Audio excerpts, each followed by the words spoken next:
I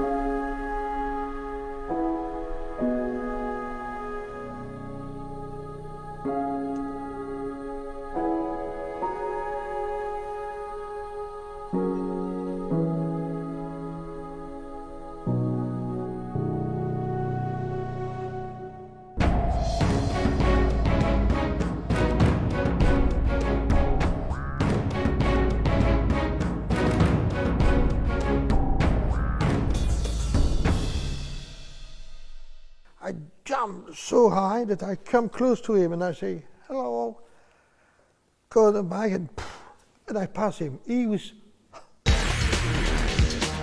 Shifted through all 4 gears on the rear wheel with his hand still on his helmet. Always something happened, when Joël was around, Started shooting closer and closer and make dust, fly out of the ground until his mechanic was jumping all over the place. Complete destruction of a good 250 bike. I think he's one of the only motocross riders who never broke one bone. He was the one who stood for the jokes. He was crazy, he was wild. And I said, geez, Christ, he's my idol. Sorry, Roger, I love you, but Joël, in my heart, was it.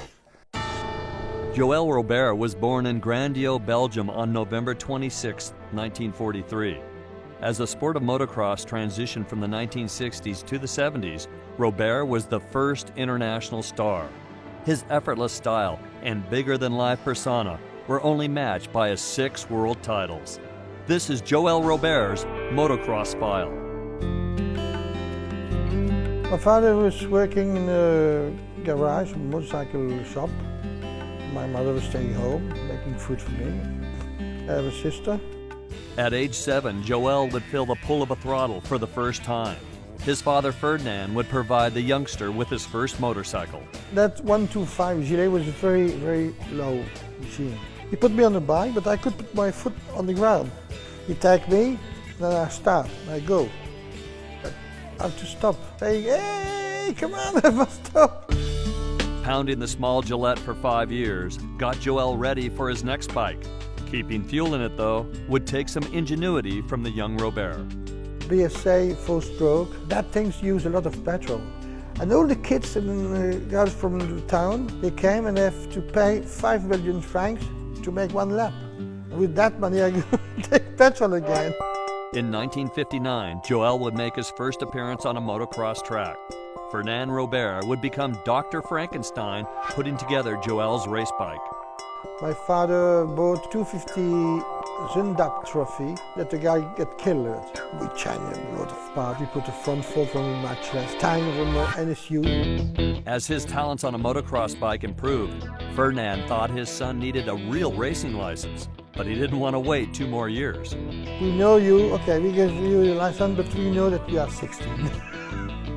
And it was the first time in Belgium that one guy at 16 years old has a license. Joël would win the Belgium junior title in 1960 and move on to the international class in 1961. The Zundap would be replaced by the English Greaves. The bike was good. It was a motocross, real motocross bike. His first race in Holland would show promise against the best in the world. Go to Holland. I was Hallman, Bickers, Jeff Smith, and all those guys. Torsten Hallman was already world champion in 1962. He would notice the younger Robert for the first time in Czechoslovakia. And here comes this guy on the Greaves. His technique was excellent. I was behind him for a few laps. Very clever and very nice, and difficult to pass him. The Motocross Files on MAV TV is brought to you by Lucas Motorcycle Oil. Try it today in any motorcycle or ATV engine, air or water cooled. Protect the harvest, protecting our freedoms and way of life. For more information, please go to protecttheharvest.com. And by Lucas Oil Products. Lucas Oil, it works. Riding his English Greaves throughout the 1963 season, the Belgian CZ importer would come calling soon after. The factory say, okay, you race with this CZ that importer give you. We will help you if something is better. But otherwise, you have no help from factory. While Joël was racing on the international stage, another young Belgian was trying to make a name for himself. I knew the Rogers in a long time. When he was young, he was starting making trial on the 50cc. I like Joël because he could ride the real slippery conditions with really good balance, with his feet on the pegs, sliding and all that. The 1964 250cc Grand Prix season would begin with a Spanish round. When it reached Joël's home track in Namur, the rest of the professional field had no idea how the sport would be changed forever. And the importer called me and said, if you want to come, you can come and make your bike. Came, prepared my bike. I remember I put a new chain, we had filter, and on Saturday it was raining. This race was, you know, quite muddy, and Joël is a master of mud. I won the first heat with 1 minute 12 seconds in front, and the second heat with 1 minute 8 seconds in front. Saturday we have a big reception, a party. Wednesday morning I received the bill from the chain and the filter from the importer. His first championship was almost in his grasp. He would, however, have to get around another young Swede at the final in Finland if the title was to be his. One Swedish boy was coming up. He was third in Sweden, Aki Johnson. And I fight with him, the second heat, 2-3 laps to go. My mechanic, Victor Leita, put the plate and he said, 3 more laps, world champion. And I tried very hard, and finally I passed Johnson the last lap. I will remember that maybe 1 minute before I die. Joël Robert ended the dominance of Sweden's Torsten Hallman with his 1964 World Championship. This early fame was a challenge for Robert. You know, in Belgium, he was a big hero, you know. They just raised him to heaven. And I think he was not ready for that. And you know, Joël, he's that guy who wants to make fun and wants to make jokes. And this is difficult to be this all the time. And Joël thought that, you know, now I'm world champion, I need to be this all the time. The seriousness on the track was only matched by his fun-loving antics off the track. Sometimes it was used as strategy. One thing you learned, you never turn your back on him because he's gonna play a gag on you. He would sneak up on my wife from the back, pick her up and cartwheel her. We stole the police motorcycle in the paddock in the Russian Grand Prix. And we had about 20,000 Russian policemen chasing us around there, trying to catch us. I've heard some of these stories when he got drunk and that he had to sleep in between practice and the first moto, and then he would go out and kick everybody's for the race. He'd come to the track, have influence from the night before and kick a couple bottles out of the car and then put his helmet on backward. And I mean, I think he just played that role to the hilt. It was a game that he played to make his competitors think that he never trained. In reality, he trained all the time. 1965 would not see Robert defend his world title.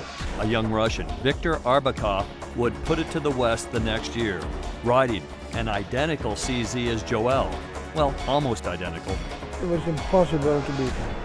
Impossible. I tried everything because I saw his bike, it's the same bike that I have. But I saw his throttle, special one, big one. And I looked, just that and flat out. We have to do that, Burley. Oh, can I have one like that?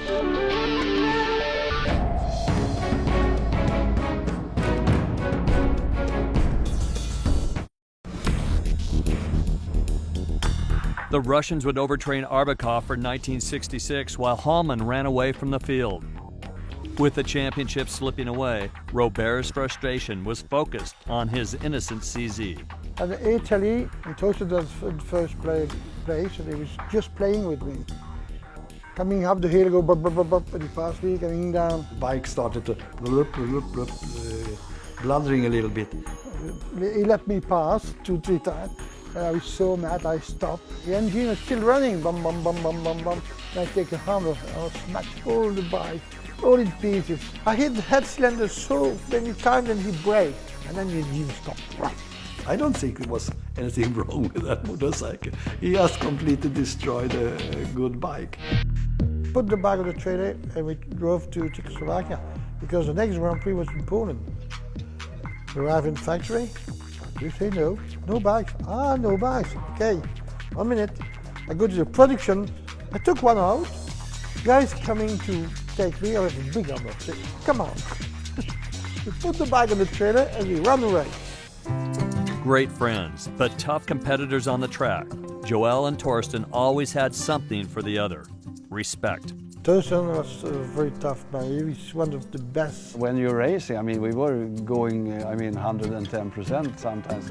So sometimes you came in too quick in the corner, and if Joël was ahead, he let me get the roam enough to get, to pass. Very, very, very clean.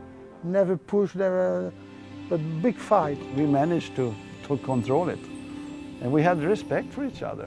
Hallman would win his third and fourth world titles in 1966 and 67 by slim margins against a toughening Robert. The battles between the men took a toll on both of them. I have some pictures from when we were sitting and discussing after the race, because we both broke down, and you can see in his eyes that he's kind of sorry that now it's over. And you see in my eyes that now it's over. After Torsten Hallman's solo visit in 1966, he would return in 1967 with fellow competitors and teammates. When we first got out of the plane in New York and we arrived in front of the big car, he was really surprised. He said, what's that? Big car, big long car, everything big, big, big and big. Robert was fascinated with America's cowboy culture. When he got to the U.S., he might have gotten carried away with it. Joël bought a rifle and a couple handguns. And we stopped on the road along the freeway. And I tell Victor, my mechanic, you take the camera and you film the dust. Joël wanted to do like in the movie, instead of shooting closer and closer and make dust, fly out of the ground. But we was coming close to his foot, and he sees his foot, hey, crazy, stop! If there was one thing people remembered about Joël Robert, it was his riding ability. No one did it like Joël. He just went wherever the bike took him. Good lines, thinking, a very good rider, good on the brakes, and stand up all the time rider, Wheelied up from kicking his bike in gear and shifted through all 4 gears on the rear wheel with his hand still on his helmet until he got to the first turn and he grabbed the handlebars and went down. Winning easily in 1964 had spoiled Robert. He learned after losing the title so closely for 3 years how to ride smarter, not harder. Before I was fighting to win, fall off, break something and finish, and no point. The last round in Austria was set for another battle between Hallman and Robert. It should have been Hallman's day. Half the race I was leading with 23 seconds when I got the flat tire. Joël came up to me. I just waved him by. There was nothing I could do. So I had one of the good, the really good days. He was really quick, very fast. That's a bad day. While he had a reputation for smoking and drinking before races, it was for different reasons than commonly believed. Joking a lot like that because I was smoking at the start. Maybe because I was too nervous. I never lied at the start. Never, never, never. When the start is gone, that's okay, no problem. But before,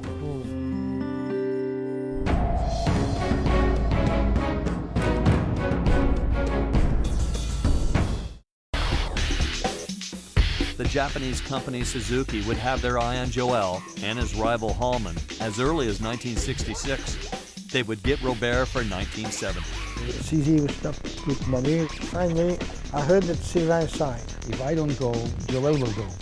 So if I go, I will beat him. No, I must not let Sylvain going alone because he's too tough. We end up again together, Suzuki. On his new Suzuki, Joël would add a fourth title and Suzuki's first for the 1970 season, tying Hallman's 4. Yeah, it was a fantastic bike. This was top of the line. There's no doubt about it. I should be able to stay with him, but there was no chance. Joël, he had an easy ride when he came onto the Suzuki, except, of course, Sylvain was giving him a hard time. Sylvain was a big fighter, and he wanted to win. Robert's training was done just one way. I can understand how they say that I have to train more because I was 72 days racing. I used to race 250 to eat, 500 to eat, and many times going to side head 6 eat. think it's a good training. After Robert's first year of success on Suzuki, Roger DeCoster would move to the Japanese brand as well for 1971. Roger, Suzuki want you the next year. Yes, I'm interested. How much? You ask that much. I say, you're crazy. No, that much, and you get it. I heard after that he was signing with Suzuki. And 71, I think, he was a little bit closer sometimes. He was leading sometimes the World Championship. And I have to work a lot to beat him. Though now a hero in Belgium, Joël would never let his fame cloud what he was and where he came from. Joël Robert is a very famous guy, but Joël Robert is always he not is in the front. He not want to be, hey, I'm Joël Robert. You know, he would actually sit down and shoot the with you and carry on and jokes and stuff. If you were together with Joël somewhere, you know, and it was on the restaurant, it was not possible to pay. It was always paid. I think you're still the same man. It's not because you are world champion 1 or 2 10 times that you are another man, no. His 6th and last world title would come in 1972. He won every Grand Prix that he entered and finished, except the one where the frame broke. The race that's a real standout was the one in France, where he bull shot both motos, big downhills, big jumps, but I don't think he put a wheel 6 inches out of line all day long. He did exactly what he had to do that season, and he won by 20 points. With his 6th title secure, Joël would ride a 500 to help Roger DeCoster win his 2nd 500cc world title. Robert would never get the chance. Saturday, practice, and I twist my knee. Get pain a little, but I used to have pain and later and say, okay, I go to see the doctor, and I didn't want him to make operation. It was the end, it was after Namur. I was world champion, say, maybe you have a problem after. Joël would sign a new 3-year contract beginning with a 73 season. And 73 was the horrible finish. I couldn't make one good race. Sometimes when I didn't hit, I finished well, but if I put my foot on the ground, I finish.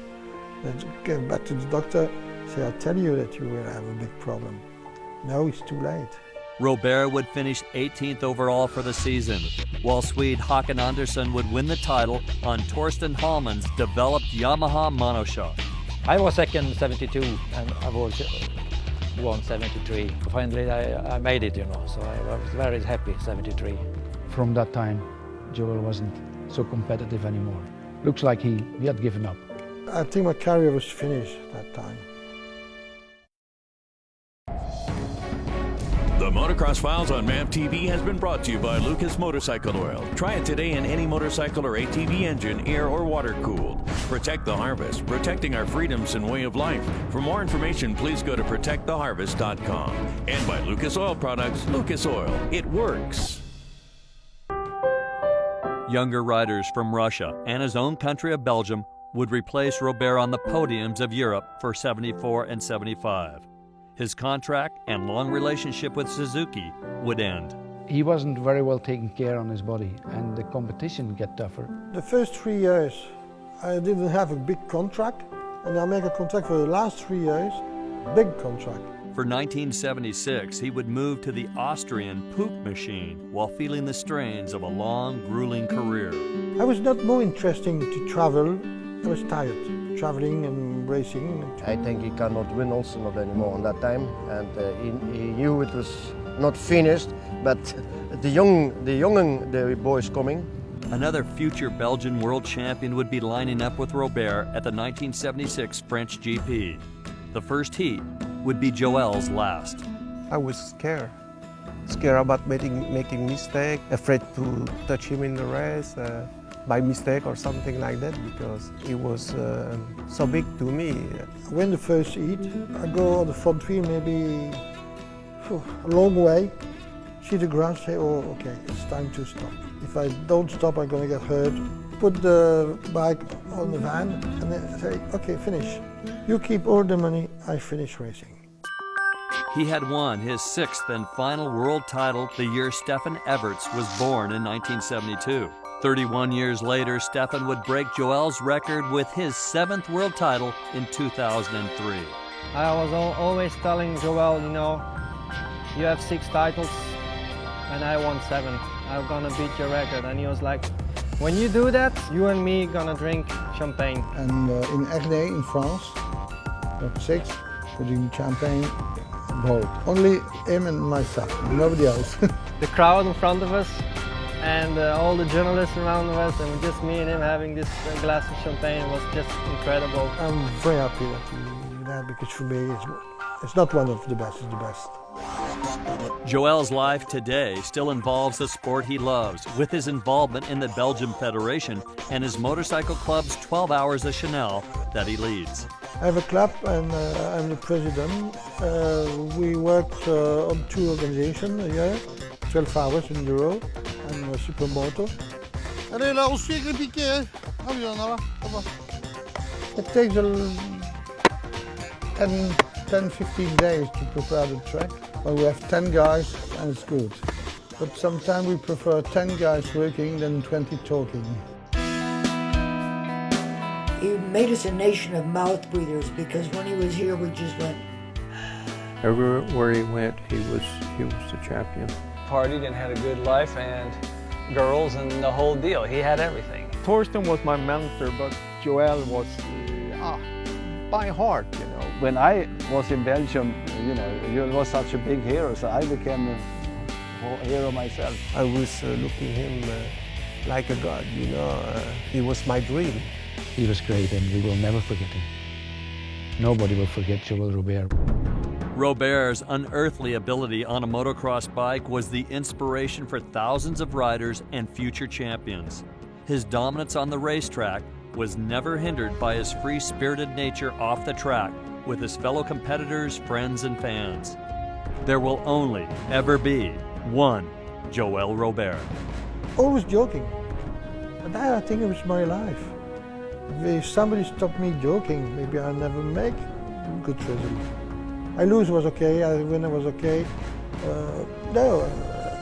My life was motorcycle, motocross. That's all. I still know motocross. He cut the tree in the middle of the track, that high, big one, and put color on, white. I say, what are you doing? I say, I put some white and then you can see it. Are you crazy? We passed 1 lap, I was mad over, we see nothing. I am the son from the chief here, and I do what, I say, okay, I take the color and put this, that. We was all color white. I was the best time. You cannot break because you do that.